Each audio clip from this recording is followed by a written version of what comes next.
What's up, guys? Welcome back to another Destiny 2 weapon review video. Today we'll be going over the MIDA Mini-Tool 2.0, which is the CALUS Mini-Tool that's available now in Season of Opulence.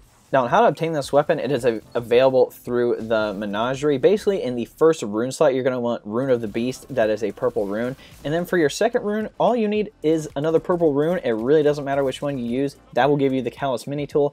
And depending on what masterwork you want, I typically usually go with a green gem, so it gives it a range masterwork. It's an SMG, so range will definitely help this weapon out a lot. Let's quickly go over the one that I used in this video. All the footage you're going to be seeing is PvP gameplay. I really did not get a good PvE roll yet, but I will be covering PvE here shortly. Let's dive into the perks. Comes with MIDA Synergy, superb handling, move faster with this lightweight weapon equipped. This weapon grants additional speed benefits when MIDA Multi-Tool is also equipped, which is also in this PvP footage. You gotta use that combo. You know, you definitely gotta work it. Gotta see the speed benefits, am I right? Next we have Chamber Compensator and Hammer Forge Rifling. I went with Hammer Forge Rifling for the increase to range. Next we have Armor Piercing Rounds and Flared Magwell. Armor Piercing really isn't my favorite for PvP, so I just went with Flared Magwell. Considering it does have a smaller, I guess like a small magazine size. I guess it's not small, it's 37, but 900 rounds per minute. That'll get rid of that magazine very, very quickly. First trait, we have Slideways. Sliding partially reloads this weapon's magazine and temporarily boosts handling and stability. And next we have Underdog. This weapon gains a boost to reload speed when your health gets lower. Has stability masterwork, but I highly recommend a range masterwork. Also, an Icarus Grip mod, get that increase to your in-air accuracy. Maybe go with backup mag to increase that magazine size. And there's also an ornament for it. I had the ornament on. This is what it looks like normally, but I definitely like the way the ornament looks. Going over a summary of the archetype, it falls within the lightweight frame archetypes, which means it says its impact is 15. If you wanted the adaptive frame, the impact says 20. The only difference is that the lightweight frames do a little more precision damage and a little less body shot damage versus the adaptive frames. So you kind of are punished a little bit for hitting body shots. I understand it's very hard to control, especially a fast-firing weapon if you don't have a good amount of stability. But I really didn't have a problem with this SMG in particular. I think the lightweight SMGs are probably the worst out of all the SMGs that are available. Obviously, Recluse is king right now, and nothing's ever going to beat that. But you know, I think this weapon is pretty good, especially if you can use it properly within your engagements. Now, just quickly going over PvE, I'm going to pull up basically the perk pool on what perks it can get. Now, it doesn't have Rampage or Kill Clip or anything like that, but it does have a perk called Surrounded, which essentially, if there's 3 more enemies around you, this weapon gets a damage boost, which can be good. It is an SMG. It's meant for close quarters encounters. You're supposed to be around enemies. And guess what? You could put Surrounded spec on, which gives it more damage. And I guess when you're away from enemies, the perk does last for a few seconds after that, which can be beneficial. I think that obviously the best SMG at the moment right now is still Recluse and probably Huckleberry. But I think with Surrounded, it could be potentially good for ad clear, and depending on the roll that you get, it can be good. You know, it could be a good endgame weapon depending on your role. As I said, like, I think right now, before Shadowkeep, Recluse is still going to be king. Huckleberry is still going to be king. I do not see a lot of people using Surrounded, but it would be an interesting setup to use, in my opinion.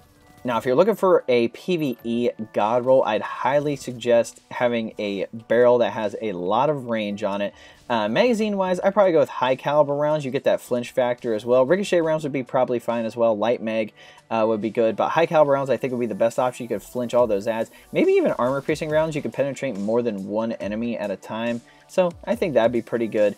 Maybe in trait column number 1, if you want to pair it with Surrounded, which is trait column number 2, that's going to be the Surrounded is going to be the best perk in trait column number 2, hands down, versus, you know, Underdog, Disruption Break, High Impact Reserves, Feeding Frenzy, and Tap the Trigger. Maybe something like Threat Detector. That would pair with it very well. Essentially, like, if there's enemies around you, you get an increase to your handling, reload, and stability. So I think that'd be really, really good with Surrounded. If you're around a bunch of enemies, regardless, like, having increased stability, handling, and reload speed is going to help you out tremendously. Maybe even Grave Robber, like if your magazine gets low, you get a melee kill, you get that magazine back fully. I think that would be good as well, but you definitely want Surrounded in trait column number 2. Just going over my thoughts on PvP with the CALUS Mini-Tool. I think it's an SMG, obviously. I think SMGs are in a way better place than they were a few seasons ago, and obviously Recluse is still king when it comes to that. Recluse Some people still use the OG Antiope. I see it all the time. Antiope is obviously a good SMG. I think that if you are going to use the CALUS Mini-Tool, you might as well just put the MIDA Multi-Tool on. I understand a lot of people want to use a secondary and all that stuff, but I think that if you're going to use a weapon, just use the MIDA Multi-Tool. You get speed benefits, all right? Like, there's definitely a setup out there where it's all based around just being fast and getting in and out of engagements very, very quickly. And I think the CALUS Mini-Tool can be good for that, depending on the role you have. I had a really good time. I was using Astrocyte Verse with Blink with the MIDA Multi-Tool on, so I definitely can move around very, very fast. It definitely is an interesting build. I think there's a lot of things where you can use even Traversive Steps, Stompies, you know, even Doom Marchers on the Titan. I think if you're going to use this, I would use it for a mobility build. Nothing else really. There really isn't a lot of crazy perks on this thing that'd be super beneficial in PvP, but I think in general, if you just want to test it out, you definitely want to make sure you have a good roll before you go in.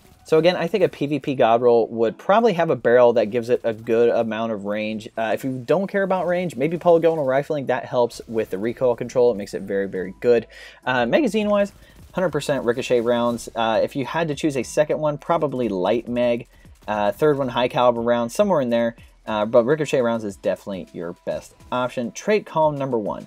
This is interesting. Eye of the Storm came back this season, so I think Eye of the Storm would be okay. Dynamic sway reduction is probably one of the best options in this column. You also have Slideways, which is on mine. I think that helps out a lot with your stability. Plus, it refills your magazine when you slide, so depends if you slide a lot or not, but I think Dynamic sway reduction is probably one of the better perks on there.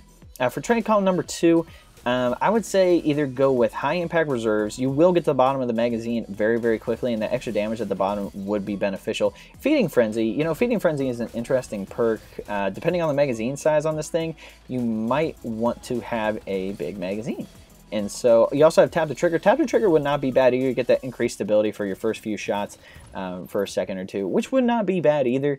So you do have a few options in here, but I guess in my opinion, there isn't any crazy spectacular perks on this thing like Rampage or Kill Clip or Multi-Kill Clip or anything, so you can only go so far with this weapon.